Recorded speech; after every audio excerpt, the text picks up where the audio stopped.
벌써 명제 강좌 38번 하나님의 결정으로서의 계명, 이렇게 절반을 훌쩍 넘어선 것 같습니다. 작년부터 시작해가지고 벌써 2년여 가까운 이 명제 세미나 동안 하나님께서 함께 하셨고, 그래서 어려운 이 강좌를 우리 목사님들, 전도사님들 이렇게 참석하셔서 성황리에 잘 이렇게 진행되고 있는 것 같아 매우 마음이 기쁩니다. 제가 이제 이 자리에 세 번째 서는 것 같습니다. 설 때마다 점점 횟수가 더해질 때마다 조금씩 두려움이 이제 앞을 가려요. 여러분들이 점점 더 파르트의 그 전문가들이 되어가는 것 같아서 이거 뭐 섣불리 여러분들 앞에 나서기가 이렇게 참 만만치 않게 되어가는구나 이런 생각이 듭니다. 그래도 이런 자리를 허락하신 하나님께 또 감사드리고, 또 한 시간 여러분과 함께 이 가바르트의 이 계명론 명제 38번에 대해서 같이 한번 생각해보는 시간 갖기로 하겠습니다. 일반적으로 이제 그 바르트 하면은 그 종교개혁 신학, 또 특히 칼빈의 현대적 그 해석자로 잘 알려져 있습니다. 그러나 이 바르트의 신학은 칼빈을 넘어서서 아타나시우스, 이레네우스 이런 그 헬라 교부들까지 거슬러 올라가는 교부 신학에 깊게 뿌리 박혀 있고, 그 토대 위에서 바르트는 교부 신학의 강조점과 종교개혁 신학의 강조점을 종합하였다라고 알려져 있습니다. 그래서 이 바르트 신학을 연구하고, 이 바르트 신학의 그의 안내를 받아서 성서의 사신을 우리가 이해하게 될 때, 우리는 단지 개신교의 그 신앙과 신학의 울타리 속에 갇혀 있는 것이 아니라 하나의 복음적이고 사도적이며 거룩한 전교의적인 관심사에 다가설 수 있고, 그로써 모든 갈라진 것들을 하나로 만들어 화해하게 하시는 그리스도의 복음의 진리의 본질에 다가설 수 있다고 할 수 있습니다. 그러나 바르트는 우선 개혁교회 목사였고 개혁교회 신학자였습니다. 오늘 살펴보려고 하는 이 교회교약 명제 38, 하나님의 결정으로서의 계명은 이 개혁교회 목사, 개혁교회 신학자로서 바르트의 진면목을 완연히 보여준다, 이렇게 말할 수가 있습니다. 그래서 명제 38에 대한 설명에 들어가기에 앞서 간략하게 먼저 이 계명 또는 율법에 대한 독특한 개혁교회적인 견해에 대해서 잠시 말씀드리고 명제 38에 대한 그 강좌에 들어가겠습니다. 원래 루터파와 개혁파는 율법에 관해서 전적으로 다른 견해를 가졌던 것이 아닙니다. 루터파와 개혁파는 두 가지 점에서 일치합니다. 율법에 대한 개혁교회의 독특한 특징은 세 번째 용법에 대한 강조에 있습니다. 율법의 첫째 용도는 우리의 죄를 확인시키는 거죠. 두 번째는 공공의 질서를 지킬 수 있도록 도와주는 것이다, 이렇게 말하고 있습니다. 그럼 세 번째는 뭐냐? 신자들을 신앙적 삶으로 인도하고 격려하는 것이다, 이렇게 말해질 수 있습니다. 칼빈과 루터는 첫 번째와 두 번째 용법에 대해서는 의견의 일치를 보여주고 있습니다. 그러나 루터는 이 율법의 세 번째 용법을 가르치지 않았고, 그것은 칼빈과 개혁교회에 의해서 강조되었습니다. 율법을 일반적으로 부정적이고 적대적인 어떤 것으로 간주했던 루터와 달리, 칼빈은 분명히 율법을 신자들이 주님을 두려워하도록 붙들어 두기 위한 고삐, 의의 완전한 기준, 이런 등으로 표현하고, 하나님은 복종 이외의 희생은 요구하지 않는다라고 말하기도 했습니다. 바로 이것이 특히 루터파들에 의해서 칼빈의 율법주의로 불려지는 겁니다. 그러나 이 율법주의는 율법을 통해서 의롭다는 역임을 받는다라고 루터에 의해서 공격되었던 바로 율법의 의로 루터가 배척했던 것과는 아무런 관계가 없습니다. 칼빈은 인간이 해야 할 것에 대해서 질문하는데 그가 은혜로운 하나님을 발견한 바로 그 순간에 이 질문에 도달했던 것입니다. 복음을 주신 분이 율법을 주셨다라고 하는 거죠. 예컨대 그 십계명을 보면은 우리가 십계명 하면 제1조부터 우리가 읽어나가기 시작하는데 십계명의 그 서문에 이와 같은 말씀이 나옵니다. 나는 너를 애굽 땅 종되었던 집에서 인도해낸 너의 하나님 여호와이니라, 이런 말씀이죠. 그래서 유태교에서는 이 십계명의 서문을 1조로 이렇게 여긴다라고도 이렇게 우리가 알고 있습니다. 정말 이 개혁교회 신학에서 그리스도교 윤리는 루터가 시도하고 있는 것처럼 우리의 믿음 위에, 우리의 신앙 위에 직접적으로 세워지는 것이 아니라 은혜 위에 확립됩니다. 그리스도 안에서 거저 주어진 은혜는 하나님에 대한 우리의 감사의 근거가 되고 마치 일종의 메아리처럼 우리의 삶을 통해서 감사의 삶을 살아가게 합니다. 대표적인 개혁교회 신앙문서 하이델베르크 신앙문답을 보면은 하이델베르크 신앙문답의 구조가 바로 십계명을 제3부 감사의 생활에서 다루고 있는데 바로 이것은 개혁교회 윤리가 감사의 윤리다라고 하는 것을 인상 깊게 보여준다고 할 수가 있습니다. 이것은 개혁자들의 오직 은혜로만 마치 오늘 말씀으로 읽은 고린도전서 15장 48절을 읽었습니다마는 고린도전서 15장 10절에 바울의 그 고백적인 말이 있지 않습니까?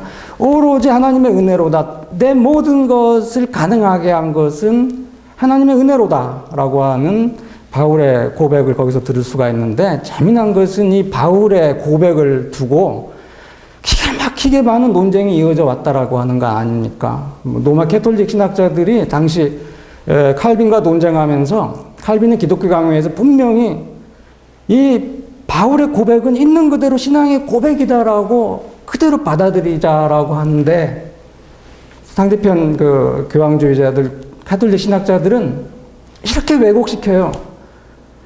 바울이 정말 많은 걸 한 건 사실인데 있는 그대로 말하면은 교만하다고 손가락질 할까 봐서요. 우회적으로 하나님의 은혜를 끼고 자기를 이렇게 내세우는 그런 표현을 한 것이다, 이렇게 말을 합니다. 기독교 강요를 꼭 한번 참조하시기 바랍니다. 그렇기 때문에 이 개혁자들은 이 하나님의 은혜가 인간의 모든 업적과 공로 이런 것들을 무시하지 않고 배제하지 않고 그 반대로 인간의 책임적인 행위를 활성화시킨다라고 하는 것을 이미 말하고 있었던 겁니다. 이 개혁교회 개혁자들은 예수 그리스도 안에서 나타난 하나님의 놀라운 은혜에 감격해서 도덕적이고 윤리적인 당위성이나 율법적인 강제 때문에 하지 않으면 안 되는 어떤 의무감 때문에 그것이 아니라 정말 기쁘고 감사한 마음에서 기꺼이 그리고 자발적으로 하나님께 영광을 돌리며 사랑의 삶을 살고자 했던 자들이고 그러한 가르침을 전하고자 했었던 사람들이라고 할 수 있습니다. 그 개혁자들에게 율법을 준수하고 지키는 것은 괴로운 일이 아니고 기쁘고 즐거운 일이었다는 거죠. 왜냐하면 그들은 율법이 무거운 멍에 혹은 감당하기 어려운 의무로 부과된 것이 아니라 예수 그리스도 안에서 놀라운 구원을 베풀어 주신 하나님을 기쁘게 하는 섬김, 이것이 무엇이냐를 규정한 것이다 라고 하는 것을 알고 있었기 때문이라는 거죠. 바로 이러한 맥락에서 카를 마르트는 예정론에 이어서 곧바로 윤리의 토대로서의 하나님의 계명에 관한 가르침을 다루고 있는 겁니다. 여러분들께서 이미 예정론을 하나님의 은혜의 선택의 교리라고 하는 것으로 이미 배웠습니다.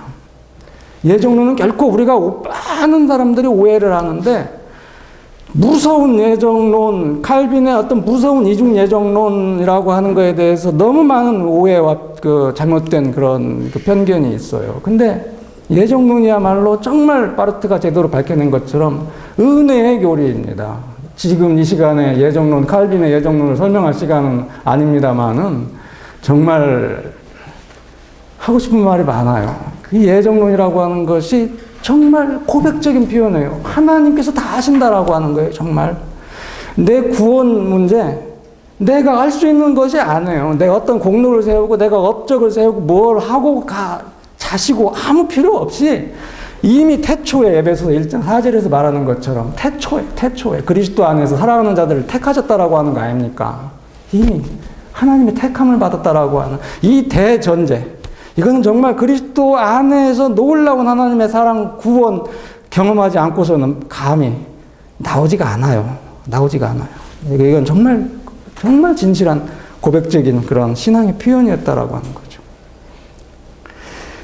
그러니까 바르트가 지금 말하고 있는 대로 그 예정론 다음에 윤리의 토대로서의 하나님의 계명에 관한 가르침을 우리가 다루고 있는 것은 아주 적절한 배열이라고 말할 수가 있는 거예요. 그것은 바로 복음이 선행하고 율법이 뒤따른다라고 하는 것을 천명하고 있는 거나 마찬가지이기 때문에 그렇다는 거죠. 자, 이제 명제 38 하나님의 결정으로서의 계명에 대한 이야기로 이제 자연스럽게 들어갈 수가 있습니다. 첫 번째 바르트는 하나님의 결정의 주권성을 이야기합니다. 바르트에 의하면 하나님의 계명은 무엇보다도 하나님께서 예수 그리스도 안에서 우리를 위해 행하신 그의 위대한 사랑을 우리가 우리의 뜻과 행실로서 찬양을 하고 또 증언하라, 이렇게 요구를 하는 걸로 말하고 있는 거죠. 이 증언, 이 찬양을 통한 감사의 증언은 우리를 향해 주어진 그 은혜를 확증하는 것이고, 우리가 그의 은혜를 통해서 바울이 말한 것처럼 지금 우리가 되었습니다. 내가 되었습니다. 하나님의 은혜로. 그런 것을 능동적으로 인정하는 것이고, 하나님이 우리에게 준 것에 대해 증언으로 세상에 대해서 증언하며 응답하는 것이다 라고 하는 겁니다. 이러한 안에서 하나님의 계명이 요구다, 이렇게 말하고 있죠. 그러나 바르트에 의하면 하나님의 계명은 단지 요구만 하는 것이 아니다라고 하는 거예요.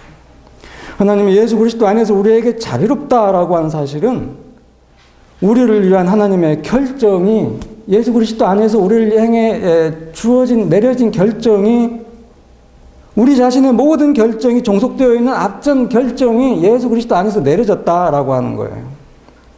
이렇게 하나님의 계명은 그래서 우리의 삶과 행위에 있어서 무엇이 선한지를 이미 결정하고 있다고 하는 거죠. 바르트에 의하면 바로 이것이 계명이 증언하는 하나님의 결정의 주권성이라 이렇게 말합니다. 그리고 이와 같이 우리가 우리의 심판자 하나님과의 만남 속에 있다는 것을 의식할 때만, 단지 그때 비로소 우리가 무엇을 해야 합니까? 무엇을 해야 하는가? 이런 질문을 알지 못한 채 진정으로 끈기 있게 내가 무엇을 해야 합니까? 우리가 무엇을 해야 합니까? 라고 하는 것을 질문하는 윤리적인 반성이 시작된다, 이렇게 말합니다. 그리고 바르트는 이 윤리적인 반성, 어떤 것이 문제되는지를 4가지 단계로 나누어서 분석합니다. 우리는 무엇을 해야 하는가? 첫 번째 단계에서 묻는 것은 무엇입니다. 무엇을 해야 합니까? 라고 하는 거죠. 바르트는 이 물음이 진지하게 질문될 때 우리 자신의 지식과 삶 자체에 대한 공격이 개시된다는 거죠. 우리가 무엇을 해야 합니까? 라고 진지하게 물음으로써 우리는 아무것도 모르는 자들입니다 라고 하나님 앞에 서고, 그렇게 하나님을 의식하면서 그의 영원한 눈이 우리의 존재와 우리의 의지와 우리의 행함과 우리의 아무것도 하지 않음을 주시한다, 그분이 계속 주시하고 있다, 이것을 고백하게 된다는 겁니다. 우리는 이 질문과 함께 하나님의 손 안에 우리의 모든 것을 있는 그대로 내맡기게 된다는 겁니다. 우리의 무엇, 이것이 진지하게 바로 이것을 의미한다면 우리는 또한 그 물음을 던지면서 하나님의 계명을 받는다는 겁니다. 우리의 존재와 의지와 행함과 하지 않음은 이 명령에 대해 물음으로써 하나님의 계명을 지향하고 그의 계명을 복종하고 그의 계명을 통해서 거룩해진다. 이것이 첫 번째 단계에서 바르트가 말하고자 하는 겁니다. 두 번째, 그러면 우리는 무엇을 해야 하는가? 이 질문에서 바르트가 문제 삼는 것은 당위에 대한 질문입니다. 해야 하는가? 해야 하는가? 무엇을 해야 하는가? 당위. 예. 우리는 무엇을 해야 하는가라고 하는 이 물음을 우리에게 즐겁고 또 필요하고 참되고 선하고 아름답게 보이는 것에 대한 물음과 혼동해서는 안 된다라고 말합니다. 예수 그리스도가 하나님의 뜻을 이루고자 우리를 위해 죽고 부활하셨기 때문에 이 계명과 명령이 우리의 의지와 대립하여 등장합니다. 그가 우리의 주와 심판자이시고 머리이기 때문에 우리는 우리 자신에게가 아니라 그에게 속하고, 따라서 우리 자신을 위해서가 아니라 그를 위해 살아야 한다는 거죠. 바로 이것이 하나님이 앞에서 우리가 책임져야 하는 것이라고 할 수 있습니다. 하나님 앞에서 우리가 책임져야 하는 것이라고 할 수 있습니다. 그리고 이것이 우리의 모든 결정에 대한 주권적인 우월한 결정입니다. 그러나 이것은 또한 우리의 구원, 즉 하나님이 우리에게 약속하신 즐겁고 편안하고 참되고 선하고 아름다운 모든 것을 포함합니다. 이렇게 당위가 예수 그리스도의 인격, 역사, 주권 안에 근거되고 계시되기 때문에 그것은 동시에 그에게 복종하는 것은 최고의 의무일 뿐 아니라 또한 최고의 선행이고 영원한 생명에 이르는 길이라라고 하는 것이 드러난다라고 말합니다. 그리고 다시금 우리가 무엇을 해야 하는가를 진지하게 물음으로써 우리는 이미 우리 자신의 의지에 얽매여서 우리 자신의 이념과 목표 설정에 사로잡혀 있는 그런 인간에 불과하고, 따라서 우리의 삶의 정당화와 칭의를 매우 필요로 하는 그러한 존재다라고 하는 것을 고백하게 되는 거다, 이렇게 말하고 있습니다. 세 번째 단계에서는 바로 우리가 무엇을 해야 하는가라고 하는 질문입니다. 바로 우리는 하나님의 계약 동료다라고 하는 거죠. 여기서 문제되는 것은 나 개인이 아니라 우리라고 하는 거죠. 물론 하나님의 계명 앞에서 책임의 주체, 윤리적 반성의 문제가 언급하는 주체는 나이지만 그것은 우리 안에 포함되어 있는 나라고 하는 거죠. 나는 하나님의 계약 동료지만 그러나 나의 하나님은 우리의 하나님이다라고 합니다.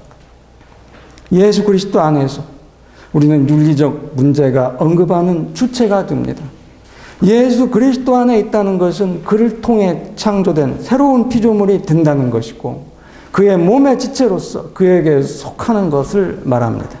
그래서 하나님의 계명에 대한 우리의 책임은 우리 자신의 책임이 되고 또한 우리의 윤리적 반성은 엄밀한 의미에서 우리 자신의 일이 된다라고 하는 거죠. 마지막으로 네 번째, 여기서는 우리가 무엇을 해야 하는가라고 하는 질문이 던져질 때 여기서 문제되는 것은 윤리학 자체에 대한 물음입니다. 우리가 무엇을 하는가 하는 물음은 호기심이나 또는 단순히 이론적인 관심에서 묻는 질문일 수 있습니다. 사실 모든 학문의 동기는 호기심이라고 할 수가 있죠. 모든 인간 행위는 정당하게 호기심의 대상이 될 수 있고 실천 자체는 이론의 대상이 될 수가 있습니다. 그러나 이 호기심이 모든 탐구 영역 저편에서 제기되는 윤리적 문제를 알지 못한다면, 아니 그것이 그 자체의 탐구를 윤리적 문제와 혼동하고 자신을 윤리학으로 간주한다면 이것은 잘못된 것이다 하는 거죠. 윤리학은 단순한 호기심을 뒤로한 이론, 곧 단순한 호기심에서 출발하여 다양한 방법으로 가능한 인간 행위에 관하여 묻고 답변한 후에는 우리가 무엇을 해야 하는가라고 하는 것을 묻고 알고자 하는 이론이다 하는 겁니다. 그러므로 윤리적 반성이 고귀한 호기심의 유희 이상일 때, 그것이 언제나 학문적 진지성을 넘어 삶의 진지성을 가질 때, 그리고 그 삶의 진지성에 의해 또한 학문적 진지성도 가질 때 윤리적 반성은 진지성을 갖는다. 이렇게 말합니다. 예수 그리스도는 공연히 왕과 승리자가 아니라는 겁니다.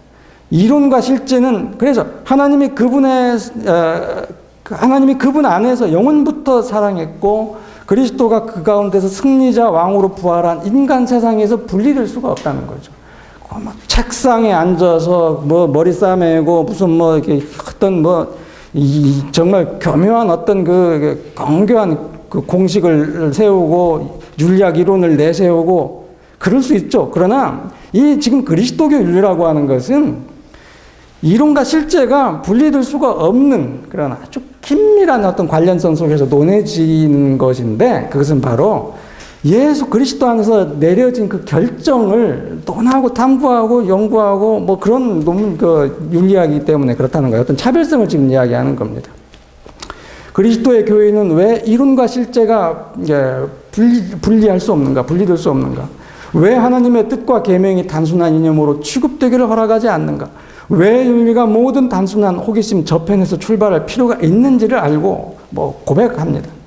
그러나 이렇게 명시적으로 고백하는 것 외에 또 다른 고백도 언제나 있습니다. 우리가 무엇을 해야 하는가 하는 물음이 행위 개념에서 고유한 진지성을 갖고 제기될 때 언제나 그것에 대한 실제적인 고백이 있습니다. 이렇게 할 때 설령 인간이 하나님의 계명을 그러한 것으로서 더 이상 혹은 아직 이해하지 못한다 할지라도 설령 그가 이방인으로서 예수 그리스도 안에 세워지고 계시된 계명과 아직 대결하고 있을지라도 인간은 그것에서 멀지 않다라고 하는 거죠. 그가 진지하게 우리가 무엇을 해야 하는가 하고 묻는다면 이로써 그 앞에서 모든 후퇴와 중립주의가 불가능한 그러한 법정에서 하나님 앞에서 심판자 앞에서 그 자신이 질문을 받고 있다는 것을 증언하는 것입니다. 그 이유는 그것이 최고 법정, 엄밀한 의미에서 유일한 재판 법정이기 때문이다 이렇게 말하고 있습니다. 그가 하나님을 모를지라도 하나님은 그가 누구인지를 압니다. 그러므로 하나님은 그에게 윤리적 반성을 요청하고 이로써 그의 일정한 한계 안에서 그의 계명에 따라 행동 방향을 정하도록 만든다는 것이죠. 그러니까 단지 기독교인들만 아니라 온 세계가 이 하나님의 요구 앞에 주권적 결정 앞에 서 있다라고 하는 것을 지금 말하고 있는 겁니다. 마지막으로 바르트는 우리가 무엇을 해야 하는가라고 하는 물음을 사도행전 2장 37절로 38절에 의거해서 이렇게 말합니다. 성령 강림절 설교를 들은 자들이 바로 우리가 무엇을 해야 하는가라고 하는 물음을 베드로와 사도들에게 던졌다라고 하는 거죠. 바로 이것을 상기시키면서 그 물음은 우리가 이제 하나님께 곧 성서에 제기해야 하는 물음이라고 말합니다. 왜냐하면 우리의 모든 결정 위에 있는 하나님의 우월한 결정이 예수 그리스도 안에서 실제로 객관적으로 우리와 대결한다라고 하는 거예요. 이것이 우리가 본 대로 윤리적 반성의 모든 기준들 중에 기준이기 때문입니다. 이거 아주 중요한 우리가 아까도 개혁교회에 대한 이야기를 좀 했습니다만은 성서 원리, 성경 원리 바로 그걸 바르트가 이렇게 풀어서 정리하고 있는 거예요. 성경의 가르침대로 성경의 토대 위에서 모든 것을 바르트는 말하려고 하는 겁니다. 두 번째 장에서 이제 바르트가 말하려고 하는 것은 하나님의 결정의 명확함입니다. 명확성. 바르트는 하나님의 우월성, 그가 내리는 결정의 우월성, 주권성에 대해 말함으로써 하나님의 계명은 최고 심판자의 피할 수 없는 판결이라는 것을 분명히 하려고 했습니다. 바르트는 이제 하나님의 결정 개념 그리고 그것에 상응하는 인간의 책임 개념은 우리에게 하나님 말씀이 주어졌고 구체적으로 내용이 명확하게 정해졌다는 관점 아래에서 특별히 고찰될 필요가 있다라고 말합니다. 하나님의 계명은 우리의 최고 심판자의 피할 수 없는 판결이고 우리가 내리는 선하고 악한 결정에 대한 하나님의 결정입니다. 그러므로 우리는 그에게 책임이 있습니다. 바르트에 하면 이 내용상 명확하게 우리에게 주어진 하나님의 계명은 우리의 모든 결정에 대한 특별한 명령, 그때마다의 순간과 상황에서 우리의 결정에 특별히 관계하는 구체적인 개별 명령입니다. 하나님은 여기서 우리와 가깝고 자신을 위해 우리를 거룩하게 만들고 우리를 자신에게 이끌고 우리의 주가 되고자 하고 우리를 자신의 사람들로 삼고자 합니다. 이런 일들을 통해서 하나님은 우리의 심판자이고 우리의 복종 혹은 불순종을 결정하고 우리가 내리는 결정에 선과 악을 결정한다는 겁니다. 자, 그렇다면 구체적으로 무엇이 우리에게 하나님의 계명인가? 바르트는 이렇게 질문을 던집니다.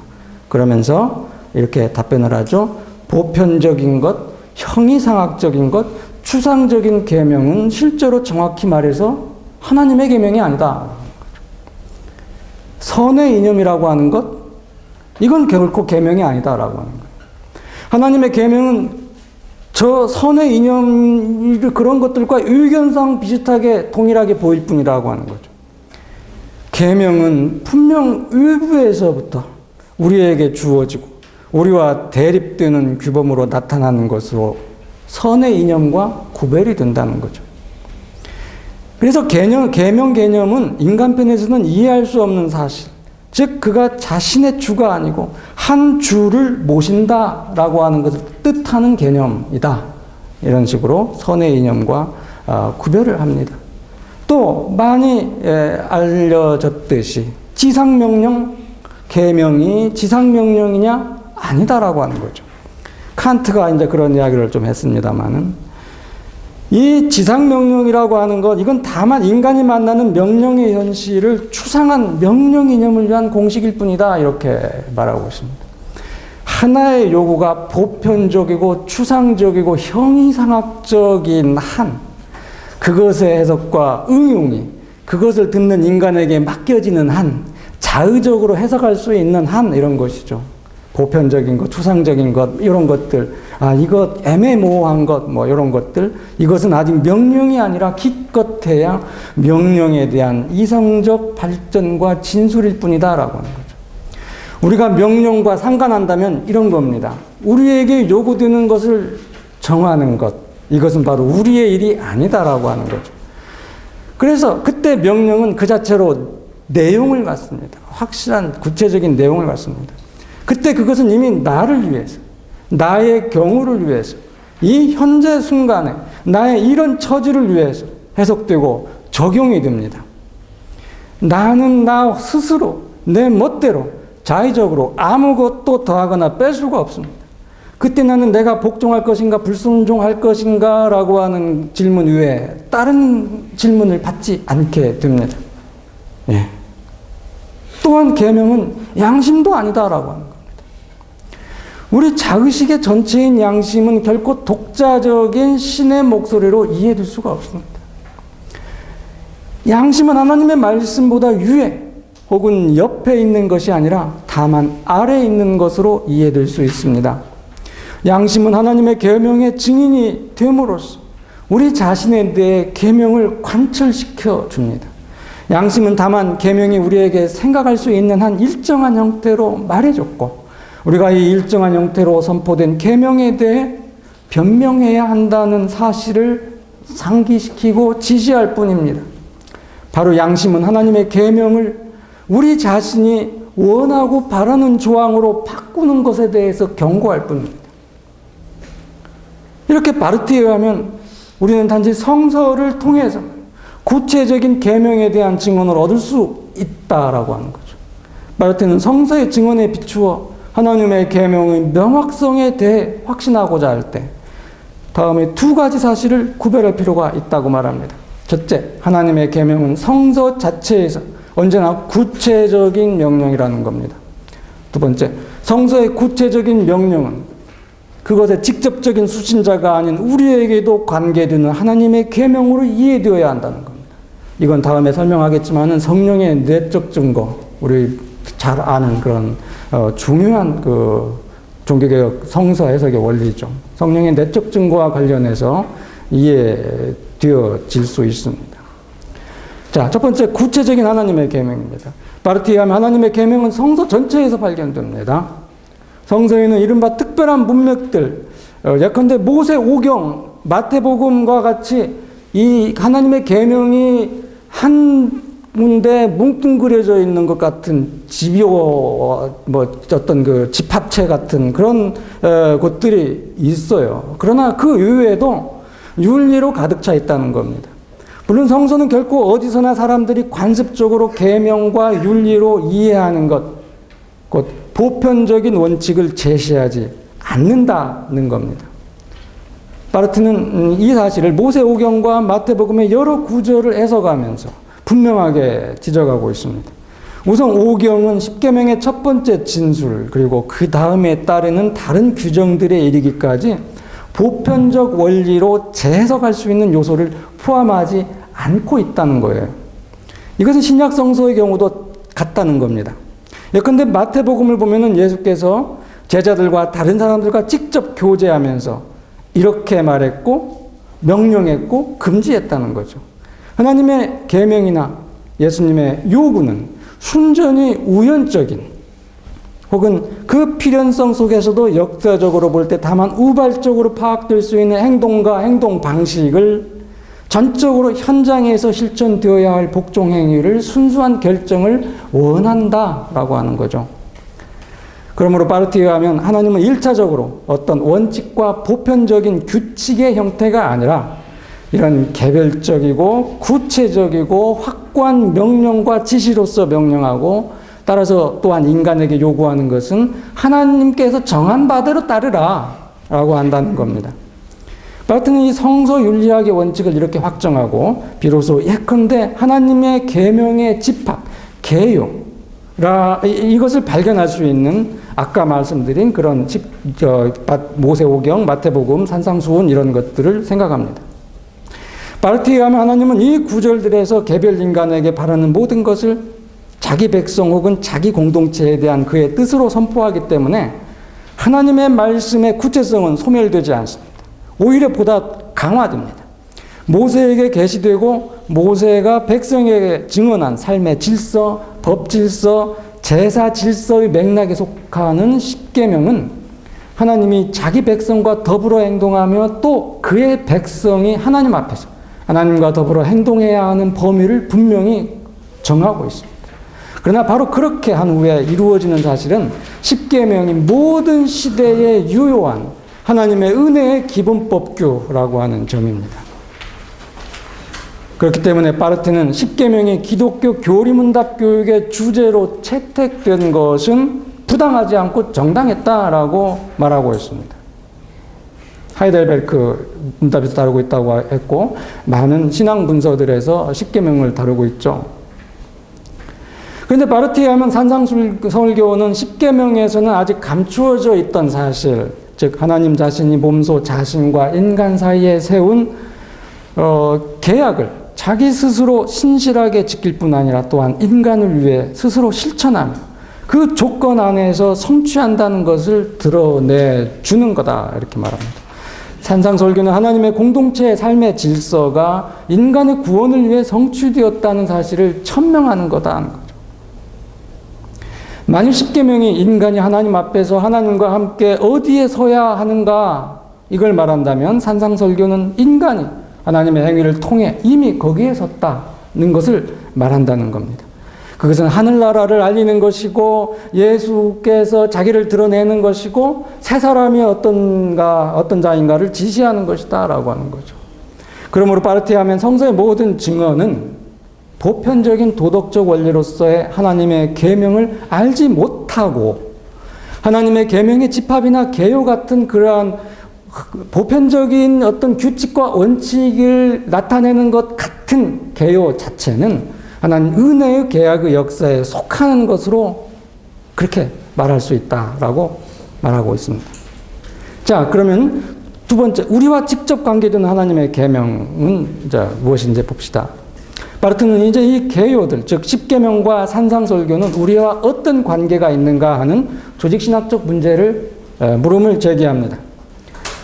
바르트는 여기서 아까 말씀드린 성령의 내적 증거, 칼빈의 성령의 내적 증거를 말하지 않지만 그가 말하려고 하는 것은 바로 그겁니다. 바르트는 성령의 내적 증거를 이렇게 아주 쉽게 한번 풀어서 설명한 적도 있습니다. 바울을 예로 들면 바울의 1차적인 그 독자들은 누구였습니까? 노마교회라고 합시다. 노마교회 신자들과 우리는 시공간적으로 2000년 저쪽과 여기 엄청난 거리가 있습니다. 근데 성령께서 바울과 동시에 바울의 서신을 읽는 로마 교인들의 마음을 감동시키고 그들을 감화시켜서 그들로 하여금 하나님의 말씀에 어떤 감동되는 그런 사건을 성령께서 일으키도록 하셨던 것과 마찬가지로 이런 엄청난 2000년의 시간과 엄청난 거리의 간격을 지금 우리가 좀 두고 있습니다만은 우리에게도 동일한 성령께서 역사하셔서 동일한 목적지에 이르게 하시는 역사, 이게 성령의 내증이라고 풀어서 설명하고 있습니다. 바로 바르트가 말하려고 하는 것이 바로 그것이에요. 이 조그맣게 지금 주로 제가 그대로 인용한 부분이 바로 그걸 이야기합니다. 성소는 하나님의 뜻, 행위, 계시가 거기서 그때만이 아니라 오늘 여기서 우리 자신에게 무엇을 뜻하는가를 우리에게 환기시키기 위해 하나님의 계명에 대해 말한다. 성서는 우리가 하나님의 계명, 그것의 선포, 그것의 이해, 그것에 대한 우리의 상황에 관해서는 저 인간들과 동시적이고 동일한 처지에 있기를 바라고 우리가 하나님의 계명에 관해서는 저 다른 인간들의 동지가 될 것을 바란다. 우리는 성서의 증언을 통해 성서에서 하나님과 인간 사이의 관계와 사건과의 유비로 부름을 받고 옮겨진다. 그들과 더불어 말했고 행동했던 하나님은 그들의 증언에 따르자면 또한 우리의 하나님이다. 하나님은 거기서 그때 그들에게 말한 것처럼 오늘 여기서 우리에게 말해야 한다. 십계명과 산상설교는 우리와 간접적으로만이 아니라 직접적으로 관계한다. 그것들은 우리에게 거기서 그때 하나님의 말씀을 들은 자들처럼 행동하기를 축구하며 그들에게 주어진 명령이 우리와 전혀 다른 시간과 상황 속에서 지금 여기서 우리에게 주어진 명령이 되도록 촉구한다. 이렇게 하나님의 계명은 그 시간적 형상 속에서 영원하고 우리에게도 유효한 내용을 가지고 있다는 겁니다. 그러므로 우리는 함께 해당되는 자들이라는 겁니다. 성서시대의 인물, 초대교회 바울의 편지를 읽었던 사람들만 아니라 우리도 똑같이 동일하게 해당되는 사람들이다 이렇게 말하는 거죠. 그런데 여기서 우리는 누구입니까? 이런 질문을 던집니다. 교회에 속한 자들만 말하는가? 바르트는 분명하게 말하고 있습니다. 하나님은 온 세상의 주이고 큰 일이나 작은 일이나 입법자, 심판자, 보응자로서 공공연히 또는 숨어서 인간과 대립하는 만인의 주이시다. 이제 화해론에서 이 부분을 이제 우리가 참 확실히 바르트가 말하고자 하는 것이 무엇인지를 이제 대하게 됩니다. 자, 여기도 하는 인용된 부분을 한번 읽어봅시다. 믿는 자든 믿지 않는 자든, 의로운 자든 불의한 자든, 구원받은 자든 멸망당한 자든 간에 예수 그리스도의 죽음과 부활의 사실을 통해 은혜의 계약에 둘러싸여 있는 것처럼 우리는 또한 그의 살아있는 계명에 의해 둘러싸였다. 이 계명을 통해 그는 우리를 그의 계약 파트너로 거룩하게 만들고 자기에게 이끌고 따라서 복종하도록 부르고자 한다. 우리가 그 계명에 대해 어떻게 행동하든 간에 그렇게 우리는 우리를 둘러싸고 있는 계명, 우리의 온 삶을 동반하는 계명에 직면하고 있고 책임져야 한다.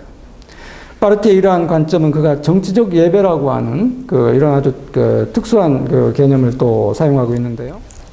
네, 세 번째는 하나님의 결정의 선함입니다.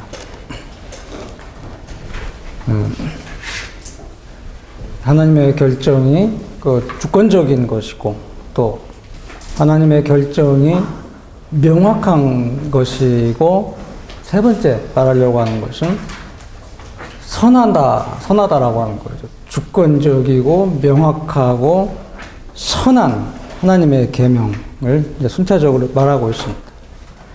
하나님은 그의 계명 안에서 인간에 관해 결정을 내리고 또 의를 수립하고 적절한 일을 하고 질서를 창조합니다. 그러나 여기서 하나님을 움직이게 하는 것은 인간에 대한 친절함, 그의 호의라고 하는 거죠. 그리고 그가 이로써 의도하고 성취하는 것은 인간의 유익함, 인간의 구원, 자신 앞에서의 그의 생명과 그의 영원한 기쁨을 원하는 겁니다. 그러므로 바르트에 하면 하나님의 은혜의 선택의 선포처럼 그의 결정이 올바로 선포될 때 그것은 복음이고 기쁜 소식이다. 그것을 전달하는 자는 다른 자들에게 선한 것, 최상의 것을 선포해야 한다라고 하는 것을 기억해야 한다는 거죠. 그리고 그 선포를 들을 수 있고 올바로 듣는 자는 감사할 이유가 있다는 겁니다.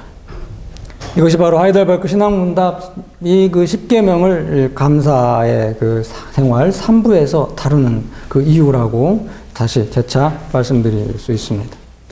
바르티하면 이와 같이 정의된 하나님의 결정의 그 선함이 하나님의 결정 안에 있는 통일적인 요소를 구성한대요. 하나님의 선함이 하나님의 결정 안에 있는 통일적인 요소를 이룬다.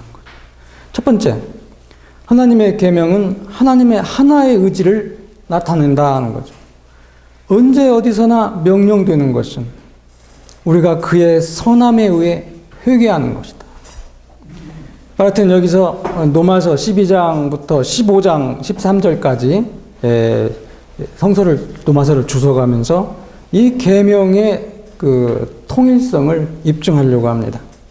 우선 바르트는 바울이 여기서 말하고자 하는 의적 통일성에 주목하여 말하고자 합니다. 12장 3절을 보면은 바울이 이렇게 말합니다. 분명히 너희 각 사람, 곧 공동체에 속한 한 사람 한 사람을 향해서 마음을 새롭게 하나님의 선하시고 기뻐하시고 온전한 뜻을 입증하라. 이렇게 권면을 합니다. 그리고 15장 5절 이하에서 바울은 이제 인내와 위로의 하나님이 너희로 그리스도 예수를 본받아 서로 뜻이 같게 하여 주사 한 마음과 한 입으로 하나님 곧 우리 주 예수 그리스도의 아버지께 영광을 돌리게 하려 하노라. 이렇게 말하고 있습니다. 바르티에 하면 하나님의 뜻이 그 모습의 다양성에도 불구하고 하나라고 하는 것은 우리가 바울의 훈계의 그 내적 근거에 주목할 때 분명해진다고 말합니다. 여기서 바울이 공동체에게 하나님의 뜻과 계명을 선포하고 있다는 것은 권고한다라고 하는 말, 12장 1절에 있는 말에서 찾을 수 있는데요. 이 말은 훈계와 동시에 위로를 뜻하는 말입니다. 로마 교인들은 이미 하나님의 선하심과 자비를 경험했고 알고 있는 자들이에요. 그들은 주님께서 얼마나 친절한가를 느끼고 체험했습니다. 그래서 바울은 그들의 이성이나 통찰이나 자유함에 호소하는 것, 또 그들의 선함에 호소하지 않고 그들이 이미 알고 있는 하나님의 선하심에 호소를 합니다. 그는 하나님의 모든 자비하심을 통하여 그들을 훈계하려고 합니다. 바르트는 여기서 12장 1절로 2절과 11장의 결론 사이의 연관성을 주목할 필요가 있다고 말합니다. 바울은 11장 30절에서 31절에서 그리스도인들은 믿지 않는 유대인들과 함께 하나님의 신실하신 약속에 근거하여 오로지 하나님의 자비에 의해서만 살 수 있고 또한 실제로 그의 자비에 의해서 살아가야 하는 그런 자들로서 자신을 고백해야 한다고 진술했습니다. 바울은 이제 내게 주신 은혜로 말미암아 그리스도교의 윤리학자로서 말합니다. 그러므로 그는 지금 다른 새로운 과제나 새로운 원리를 말하려고 하지 않습니다. 바울이 하나님의 계명으로서 선포하려는 것은 그가 로마서 전체에서 말하려고 했던 복음, 바로 그것입니다. 복음이 진정으로 선포되고 올바로 청취되는 곳에 또한 훈계가 있고 또 하나님의 계명의 선포와 청취가 있습니다. 오직 복음 안에서만 하나님의 계명은 올바로 선포되고 청취될 수 있습니다. 그러므로 로마서의 윤리는 배타적으로 복음에 이미 복종한 곳을 향해 있습니다. 십계명 서문에 하나님이 이스라엘 백성의 조상을 이미 애굽의 죽음의 땅에서 구원하셨다 하는 사실을 명문화하고 있다는 것을 우리가 다시 기억할 필요가 있습니다. 이렇게 바울은 복음의 복종의 삶으로 재해석하고 설명하려 한 것이다. 이렇게 바르트가 보고 있는 겁니다. 두 번째, 하나님의 결정의 선함은 이제 이 계명을 수용하는 자들을 연합시킵니다. 세상의 도덕적인 원리와 원칙들은 우리가 아는 바와 같이 언제 어디서나 독선과 분열과 당파를 형성해 왔습니다. 바르티에 하면 도덕적 공동체는 사람들이 자신들을 공통적으로 하나님의 우월하고 명확하고 확정된 결정 아래 있다는 것을 인식하는 한에서 그러므로 자신들이 상호 같은 처지에 있고 같은 토대 위에 있다는 것을 보고 아는 곳에서만 성립한다고 말합니다. 하나님의 계명은 그들에게 자유를 허락하되 친교 안에서의 자유만 허락한다는 겁니다. 바르트는 다시 로마서 12장에서 15장 전체 구절을 이용해서 그가 말하려고 하는 것을 지지하려고 합니다. 바울은 그가 훈계하는 자들을 첫 문장 12장 1절에서 형제들이라고 불렀습니다. 이는 예수 그리스도가 우리의 맏형이시기 때문에 하나님이 우리의 아버지라는 사실을 상기시킵니다. 그들이 형제로 불림으로써 훈계를 받는 자들은 처음부터 공동의 자리에 세워집니다. 사도의 훈계를 통해 강조되어야 할 계명이 각 개인에게 무엇을 뜻하든 간에 확실한 것은 공동체의 모든 사람들이 저 영적 예배에 참여해야 한다는 겁니다. 여기서는 아무도 하나님의 이름으로 다른 사람과 경쟁할 수 없고 오직 공동으로 행동할 수 있을 뿐이라는 겁니다. 모든 사람들이 아무로 서로 다를지라도 이 세상에 대하여 저항하며 하나님의 뜻에 자신을 맞추어야 합니다. 그렇기 때문에 사도의 특별한 훈계는 이러한 경고로 시작됩니다. 너희 각 사람에게 말하노니 마땅히 생각할 그 이상의 생각을 품지 말고 오직 하나님께서 각 사람에게 나누어 주신 믿음의 분량대로 지혜롭게 생각하라. 물론 공동체 안에는 믿음이 약한 사람이 있고 믿음이 강한 사람도 있습니다. 그러나 바울에 의하면 모든 믿는 자들은 그리스도에게 함께 속해 있는 지체들입니다. 이와 같이 우리 많은 사람이 그리스도 안에서 한 몸이 되어 서로 지체가 되었다. 그래서 인간의 소질, 기질, 성향의 다양함, 사람들을 분리시켜 놓는데 반해서 지체와 은혜의 선물의 다양함은 사람들을 통합시킨다는 것. 바울은 바로 이 사실을 확신하기 때문에 12장 6절 이하에서 각각의 개인에게 자기 생명력을 손상시키지 말고 자신에게 부여된 은사를 진지하게 철저히 사용하라 이렇게 권면하고 있죠. 각자는 하나님의 뜻을 통해 그에게 주어진 것을 완전히 사용하여 그에게 부과된 임무를 관철해야 한다는 겁니다. 그리스도의 몸의 지체인 그에게 은혜의 선물은 예언이든 사람의 봉사든 가르침이든 위로든 구제든 혹은 다스림이나 자비든 간에 분쟁의 원인이 될 수 없다는 거죠. 이 모든 것으로 그 자기 자신이 아니라 공동체와 공동체 안의 모든 사람들을 섬기고 공동체와 다른 모든 사람들을 넘어서 공동체가 책임지고 있는 세상을 섬기고 공동체와 세상 양쪽의 주가 되는 분을 섬겨야 한다는 것. 바로 이럴 때 그는 이 모든 일 속에서 이 모든 일과 더불어 확실히 저 영적 예배의 공동체적인 행위, 바르트가 말하는 그 정치적인 예배에 참여할 것이다 이렇게 말합니다. 이 정치적 예배에 대해서 제가 이제 줄을 달았는데 줄을 좀 참고하시기 바랍니다. 이게 1937년 스코틀랜드 에버딘 대학의 기포드 강자라고 아주 유명한 그 강자가 있는데 거기에서 바르트가 스코틀랜드 신앙 고백에 대해서 1년의 강좌를 했던 그런 장소예요. 바르트는 처음에는 그 기포드 강좌에 초청을 받았지만은 자기는 적합한 사람이 아니다.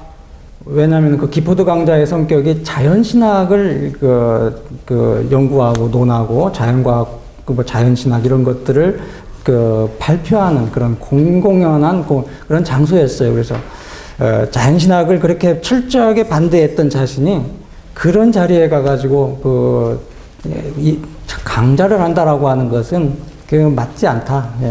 그렇게 정중하게 거절을 했는데 주최 측에서 아주 강력하게 초청을 했고 권유했고 그래서 바르트가 마지못해서 가서 정말 기가 막힌 그런 강좌를 가졌습니다. 이 번역판이 스코틀랜드 신앙 고백에 관한 바르트의 기포드 강좌 해설에 대한 그 책자가 상당히 오래전에 번역이 됐으니까 꼭 참조하시면 정말 도움이 될 겁니다. 정말 우리가 스코틀랜드 신앙 고백이나 하이델베르크 신앙 문답에 관한 바르트의 어떤 그 해설, 또 제가 이제 번역한 책인데 제네바 신앙 문답서 그 해설, 이런 그 일련의 신앙 고백과 신조에 대한 그 바르트의 해설집들을 우리가 읽으면은 정말 그 살아있는 어떤 그 역동적인 그 종교개혁의 어떤 뭐라 할까요? 그 풍요로운 신앙의 유산을 그냥 그대로 접할 수가 있어요. 그러니까 특히 이제 이 하이델베르크 신앙문답이나 특히 스코틀랜드 신앙고백 같은 경우에 대한 바르트의 해설을 읽으면은 정말 그 막 가슴이 그냥 뛰고 그냥 그래요. 저는 이제 그 제네바 신앙문답 그 해설, 그게 이제 스위스 르사텔 지역의 목사들을 대상으로 그것도 1947년인가요? 연대가 제가 정확하게 기억이 안 납니다만 그 겨울 강좌로 이렇게 열었던 그 목회자들과 그 대화했던 그런 강좌예요. 그래서 저 제네바 신앙문답서를 제가 이제 번역하면서 굉장히 저는 은혜 받았어요. 남들은 뭐 산에 가서 기도하고 뭐 은혜 받는데 저는 바르트의 그 주의기도 해설하고 바르트의 그 사도신경 해설을 읽으면서 굉장히 은혜 받았습니다. 뜨거워졌어요. 뜨거워지고 때로는 눈물이 막 나기도 하고 때로는 가슴을 치면서 그냥 이 깨달음에 대해서 너무 기뻐하기도 하고 그랬어요. 우리 목사님들도 우리 여기 계신 분들도 그런 그 사도신경 그 주의기도 뭐 이런 십계명에 관한 그 바르트의 그 해설들을 또 우리가 물려받은 그 스코틀랜드 신앙고백이나 그 하이델베르크 신앙문답에 대한 그 칼바르트 해설을 읽었으면 참 좋겠습니다. 특히 이 스코틀랜드 신앙고백은 웨스트민스터 신앙고백과 신조로 대체돼 가지고 우리 개혁교회에서 잊혀진 신앙문서였어요. 굉장히 안타깝게도 그래서 우리 개혁교회 장로교회가 활력을 잃은 교회가 되어버렸습니다. 16세기 그 엄청난 그 신앙의 역동성을 자랑하고 내세웠던 개혁교회가 웨스트민스터 신조 이후에 300년간 죽어 지냈어요. 신앙 고백 운동도 사라졌고, 자, 그런 안타까운 그 우리의 어떤 그 역사가 있는데, 이 바르트가 그 스코틀랜드 신앙 고백을 그 스코틀랜드 에버든 대학에서 그걸 다시 새롭게 재해석해낸 겁니다. 거기에 나오는 용어 중에 하나가 정치적 예배예요. 이건 정말 교회 안에서 우리가 하나님께 예배드리는 것 말고 이 세상 전체가 하나님의 참 그 뭐라고 할까요? 그 창조물이요, 뭐 예수 그리스도로 말미암아 새롭게 갱신되고 화해된 공동체요. 거기에서 이 세상 국가 뭐 이런 사람들이 어떻게 하나님을 섬기고 하나님께 찬양을 돌릴 수 있는지에 대해서 말하려고 하는 것이 이 정치적 예배라고 하는 표현으로 담아냈던 겁니다. 꼭 한번 참조해 보셨으면 좋겠습니다. 자, 12장 9절로 21절에서 바울은 개별 인간의 사적 삶이 아니라 공동체를 둘러싸고 있는 비기독교적 주변 세계의 인간들과의 공동생활에 관한 지시를 포함하고 있습니다. 여기서 국가 질서에 순응하라는 훈계는 의미심장한 위치를 얻습니다. 모든 사람은 국가 질서 자체가 하나님으로부터 온 것이고 하나님에 의해 제정된 것이기 때문에 그 권세에 맹목적으로 비판 없이 굴복해서는 안 되지만 굴복하고 순응해야 한다, 이렇게 말합니다. 국가 질서는 인간들이 하나님의 은혜에 어떤 여지도 주지 않는 곳에서도 또한 그의 은혜의 빛이 아직 비칠 수 없기에 그의 진노의 그림자가 드리워져야 하는 곳에서도 그것은 인간들의 공동생활을 보장하기 위한 하나님의 법령이다 말합니다. 그러나 하나님의 진노는 실제로 그의 은혜와 떨어져 있지 않습니다. 여기서 하나님의 은혜는 그의 진노의 형태로 존재하는데 이 사실은 정치 질서가 칼의 질서, 강제의 질서, 공포의 질서라는 것에서 드러난다는 것. 하나님은 인간들이 그들 자신의 욕망에 따라 행동하는 것을 억제하고자 합니다. 하나님은 인내합니다. 하나님은 인간들이 그의 은혜를 인정할 시간을 주고자 합니다. 하나님은 또한 그의 공동체에도 그의 은혜를 선포할 시간을 주고자 합니다. 하나님이 세상과 그의 공동체에 그의 은혜를 알 시간을 주고자 하는 것이 바로 정치 질서의 은밀한 목적이다, 이렇게 설명합니다. 그것이 칼의 질서, 강제와 공포의 질서야 한다는 것은 하나님이 그것에 준 이 목적의 본질에 속합니다. 사람들이 하나님의 은혜를 아직 인식하거나 찬양하지 않고 또 아직 순종하지 않는 곳에서는 오직 칼과 강제와 공포만이 지배할 뿐입니다. 왜 그 질서에서 벗어나거나 저항해서는 안 된다고 하는가 말입니다. 그 이유는 이 은혜가 이 세상의 형식에 여전히 얽혀있는 인간과도 관계되고 그들에게까지 미치고 또한 이 은혜가 지키고 억제하는 인내의 성격을 지니고 있는 한에서 그 질서는 은혜 없음에도 불구하고 은혜의 나라의 표현이기 때문입니다. 그러므로 그리스도인들은 자유롭고 자발적인 복종으로 국가를 대하며 이 질서를 정직하고 능동적으로 완전히 시인하도록 명령을 받습니다. 그들은 하나님의 것을 하나님께 바치면서 또한 황제의 것을 황제에게 돌려야 합니다. 그러나 그들은 인간보다는 이 질서의 설립자, 보증인으로서 하나님에게 더 복종함으로써 이 질서의 틀 안에서 인간에게 올바로 복종할 것이라는 거죠. 교회는 은혜를 선포하는 것과 더불어 국가의 은혜 없는 질서 가운데서 계속 살면 이 질서와 대결하지 않고 오히려 그것의 궁극적인 의미와 목적을 드러냄으로써 그것의 존재를 궁극적으로 정당화하며 바로 그렇기 때문에 그걸 능가하고 국가의 내재적인 목표에 구속받지 않고 국가의 가능성과 고난이 끝나는 곳에서 시작한 그러므로 그 자신의 삶을 살아갑니다. 그리스도인 공동체가 그 자체의 삶을 삶으로써 그리스도교적 사랑 행위가 이루어진다는 거죠. 그러나 그리스도인 공동체의 자체적 삶은 이러한 정치적 차원도 갖고 있다라고 하는 겁니다. 자, 세 번째.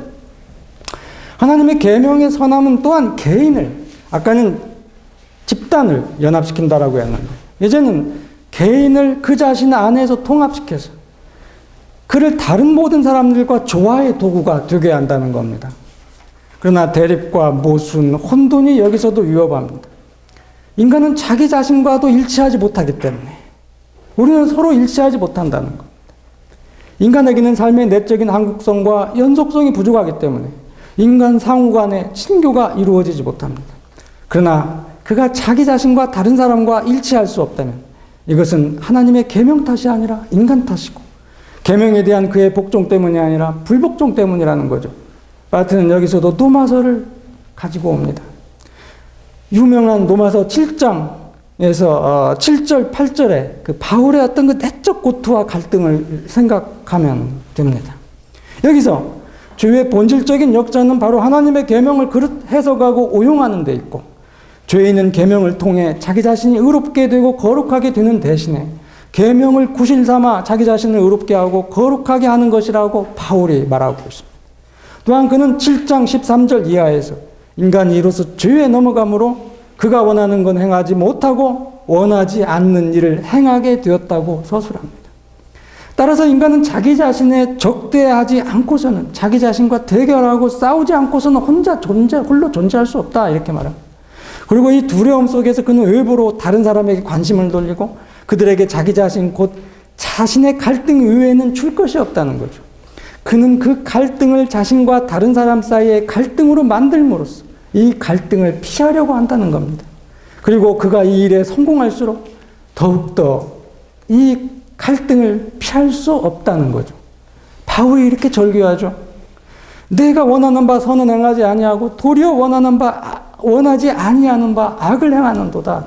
오라 나는 공고한 사람이로라. 이 사망의 몸에서 누가 나를 건져내려. 그러나 바울은 곧바로 이렇게 선언합니다. 그리스도 예수 안에 있는 자에게는 결코 정죄함이 없다. 이것은 그리스도 예수 안에 있는 생명의 성령의 법이 죄와 사망의 법에서 우리를 해방하기 때문입니다. 이것은 또한 하나님의 계명이 생명의 영의 법으로 드러나고 받아들여지지 않을 때 죄와 죽음의 법으로 작용할 수밖에 없다는 사실을 드러내주는 거죠.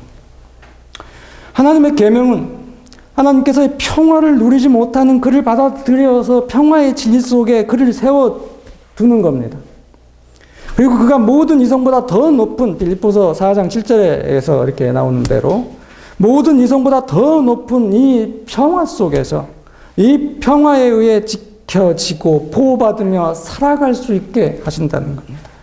하나님의 계명 곧 생명의 영의 법은 그가 자기 자신과의 모든 갈등을 넘어서 이 평화를 누리며 살아갈 수 있게 합니다. 하나님의 계명은 그의 삶이 일정한 방향을 갖고 온전하기를 바랍니다. 바르트는 여기서 다시 로마서 12장에서 15장을 주워가면서 자신의 논지를 분명히 하려고 합니다. 바르트는 12장 1절에서 바울이 너희 몸을 하나님이 기뻐하시는 거룩한 산제물로 바치라 이렇게 요구한 사실을 중요시합니다. 로마서 8장 10절로 11절에 의하면 이 몸은 죄로 인해 죽었지만 그리스도 예수를 죽은 자로부터 다시 살리신 이의 영이 다시 살게 합니다. 그 몸은 저 내적인 갈등 속에 있지만, 그러나 이미 그 몸은 살아있는 것으로 요구되었고, 하나님이 기뻐하시는 거룩한 산 제물로 인정받았다는 것. 이미 자기 자신과의 갈등은 지나간 것이 되었습니다. 낡은 것이 되었습니다. 신자들이 살아있고 거룩하고 하나님을 기쁘게 한다면 이것은 확실히 다만 그들 안에서 성령이 거주하기 때문이라는 거죠. 그리스도인이 그리스도의 몸의 한 지체이고 성령을 받는 자가 됨으로써 그 인간의 부조화는 바울이 7장 25절에서 서술한 바대로 단순히 제거되거나 소멸되는 것이 아니라 그냥 상대화된다는 겁니다. 비록 그들이 내적으로 대립하고 여전히 갈등 속에 있다 하더라도 그리스도의 몸의 지체들로서의 삶을 살아가고 그들 각자가 자신에게 부여된 선물을 12장 3절로 4절에서 요구된 바대로 신중하게 사용함으로써 그들은 이미 저 갈등 저편에 있다는 겁니다. 사도 바울의 훈계는 이렇게 되는 것을 목표로 삼습니다. 육신에 있는 자들은 하나님을 기쁘시게 할 수 없느니라. 만일 너희 속에 하나님의 영이 거하시면 너희가 육신에 있지 아니하고 영에 있나니, 이러한 인식을 체득하고 육신에 대한 성령의 또 다른 유익한 싸움을 싸워야 한다는 것이 로마서 12장부터 15장에 걸쳐 나타나 있습니다. 내적 갈등 속의 삶은 실제로 과거사로 다루어져야 합니다. 그것은 제거되고 매장되어야 합니다. 바르티에 하면 바울 사도는 여기서 우리가 그리스도의 몸의 지체로서 영을 받은 자로 살도록 요구하고 있습니다. 공동체와 성령의 일체성 속에서 각 사람은 다만 그의 믿음의 분량에 따라서 그리고 온 공동체의 믿음에 상응하여 해야 할 바를 해야 합니다. 그때 틀림없이 공동체와 성령의 일체성은 그가 어떤 갈등 속에 있든 간에 미시적으로 볼 때 그의 개인적 일체성으로 되풀이되고 확증되고 관철되게 될 것입니다. 이제 긴 시간 감사합니다. 설교 한 편 한 것 같습니다.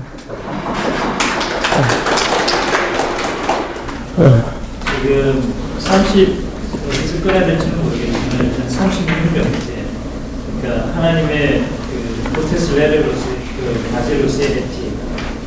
37, 하나님의 요구로서의 38, 하나님의 결정으로서의 비명. 39, 하나님의 심판인데 게리티가 아마 법정 이런 어떤 개명, 이 흐름이 점점점 제 느낌에는 에스컬레이션 된다는 느낌을 좀 받거든요. 그러니까 초창기에는 안식도 그 요구라는 말을 왜 썼을까 상당히 좀 의문스러웠었는데 자유로운 어떤 복종, 허락 뭐 이런 내용들이 쭉 나오다가 그 다음에 38명제에서는 하나님의 결정 뭐 이렇게 그냥 때려버리고 그 다음에 39에는 그냥 포테스 게리티라는 말을 그냥 바로 때려버리고 이게 구조 자체가 점점점 굉장히 강화되는 느낌을 좀 받는데 어떤 구조적인 어떤 그런 의도성이 있는 건지가 일단 첫 번째 질문이고요. 그 다음에 그 두 번째 질문은 지금 그 후반부 두 번째 시간에서 쭉 말씀하셨던 그 로마서에 관련된 내용이 로마서 강의 1판과 로마서 강의 2판 중에 어느 쪽을 지금 택하고 있는지, 그 다음에 어느 한쪽을 배제하고 있거나 또는 배제하지 않거나 이런 어떤 의견이 어떠신지 좀 여쭤보십시오. 두 번째 질문부터 이제 답변 드리면은 그 로마서 강의 아마 2판에 있는 내용을 여기서 조금 더 발전시킨 것이 아닌가 이렇게 생각을 합니다. 1판과 2판의 차이는 바르트 자신이 말하고 있지만은 분명히 어떤 그 새롭게 모든 것을 처음부터 이렇게 새롭게 작업하는 그런 느낌으로 도라나의 그 하나 ABC부터 처음부터 끝까지 개작한 그런 것이기 때문에 로마서 저 1판과 초판과 제 2판은 그 말하고자 하는 것에 어떤 분명한 차이가 있고 지금 여기에서 말하려고 하는 로마서에 대한 주석은 로마서 제 2판에 대한 것을 좀 더 깊이 심화시키고 확대하는 것이 아닌가 이렇게 생각이 듭니다. 굉장히 뭐라고 할까, 개혁교회에 대해서도 이야기했고, 뭐, 여러 가지 많은 분량을 지금 제가 이게, 상당히 다루어진 내용도 뭐 120페이지 정도 되니까, 두터운 내용을 압축해가지고 제가 전달을 했습니다. 네. 결정이라는 그 용어를 결정, 네. 그것을 사용할 때 네. 특별한 의미가 있어요. 그냥 보통 우리가 쓰는 결정이라는 말이 아니라 다른 어떤 개념 같은. 글쎄요.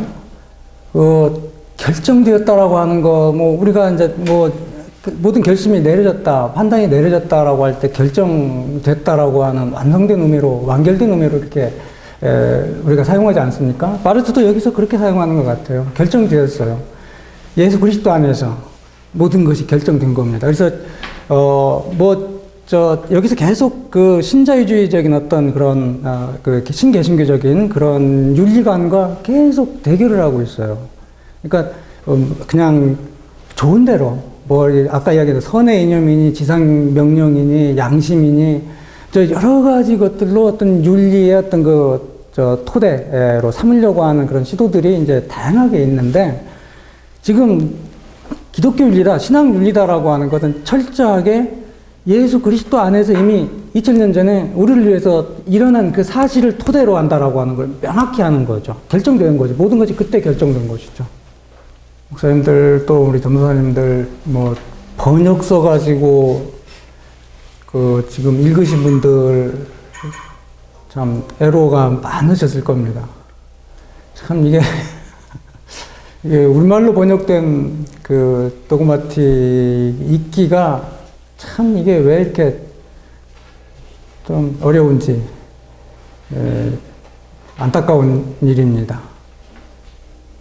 정말 저도 이제 번역이라는 걸 해보니까 번역자의 노고가 원저자 못지않은 그런 치열함을 가지고 정말 해야 하는데 이 번역을 할 때에는 모든 걸 다 알아요. 번역자는 자기는 다 아니까 번역하고 나면은 그걸 읽어보고 뭐 정말 철저하게 교정을 하고 이제 교열을 하고 그래야 하는데 그런 작업들이 조금 이게 제대로 되지 못하는 것 같아서 좀 그 부분이 안타깝게 생각을 합니다. 그래서 번역책 읽는 것이 원저 읽는 것보다 더 힘들고 어려워요. 네. 아까 조금만 그 질문하신 결정이라는 그런 의미를 네. 우리가 아까 여기 교수님 설명했는데 이 계명을 아까 현이상학적으로 보편적으로 그렇게 올라와가지고 이 해석을 하려고 하는 거지 않습니까? 그 현대 인자들이 그렇게 하는데 바르트는 성경에 있는 그대로 이미 뭐 해석이 여지도 없고 그냥 하나님께서 예수 그리스도를 통해서 주신 그 말씀이 이미 하나님의 계명으로 받아들여야 되는 깊게 더 적나라하게 얘기하면 문자 그대로 그냥 하나님의 말씀으로 받아들여야 되지 거기다가 무슨 해석을 붙이거나 그렇게 하지 마. 이미 이것은 하나님께서 불변하도록 만들어 놓은 그런 의미로 저는 이해를 했습니다. 그게 정확한 것 같습니다. 제가 아까 성서 원리라고 하는 것을 얼핏 던졌는데, 바르트, 지금 여기 계신 분들이 어떤 교파적인 어떤 다양함을 갖고 계시겠죠. 개혁교회, 장로교회 신자들만이 아닌 그런 타교파, 분들도 계시겠지만은, 바르트 신학이 워낙 품이 넓어가지고, 정말 모두를 좀 공부하는 데 있어서 만족감을 주고, 그럴 수가 있죠. 근데, 제가 이제 개혁교회 또 장로교 목사로서, 개혁교회 신학을 또 칼빈을 공부하면서 뼈저리게 다시 한번 느끼는 건데, 정말 바르트 신학은 우리 개혁파, 이 개혁교회 전통 속에서 제대로 바르트를 읽을 수 있겠구나라고 하는 생각을 이 준비를 하면서 새삼 느꼈어요. 철저하게 성경대로, 성경 말씀을 따라서. 그러니까 좀 보수적인 어떤 근본주의적인 그런 우리 주변에 그런 분들이 많이 오해를 하고 있죠. 그래서 정말 한국에 소위 개혁이다라고 하는 말을 입에 그 버릇처럼 붙어 있는 분들 진짜 개혁적이지 않습니다. 정말 제대로 정말 칼빈도 읽어볼 필요가 있고 칼빈과 단절을 이루는 소위 17세기, 18세기 정통주의자들의 것도 우리가 면밀하게 읽어볼 필요도 있지만은 우리 주변에서 개혁이다라고 하는 말을 많이 하는 분들은 안타깝게도 칼빈과의 고리보다도 17세기, 18세기 칼빈 정통주의자들에게 이렇게 연결되어 있어요. 그래서 칼빈이 말하고자 하는 거 16세기 어떤 우리 개혁 전통, 아까 말했던 스코틀랜드, 하델베르크 이런 어떤 많은 풍요로운 신앙의 유산과 단절하고 있어요. 그래서 너무 깝깝하고 안타까울 뿐입니다. 그 성서 원리라고 하는 것이 그래서 칭으로니 누터교의 사활이 달린 조항이다라고 하는 말이 있잖아요. 그것처럼 칼 바르트는 이 성서 원리야말로 교회의 사활이 달린 조항이다 그렇게 말을 하고 있어요. 그러니까 성서 원리라고 하는 것을 굉장히 중요시하고 있고 그래서 김재진 교수 말씀하신 대로 성서에 있는 그 사실 그것 말고 추호도 다른 그 이야기를 하지 못하는 어떤 그런 제한과 어떤 제약 속에서 정말 많은 것들을 성령의 안내로서 우리가 할 수 있게 되는 것. 이게 이제 성령의 내적 증거, 칼빈이 말하려고 했던 거.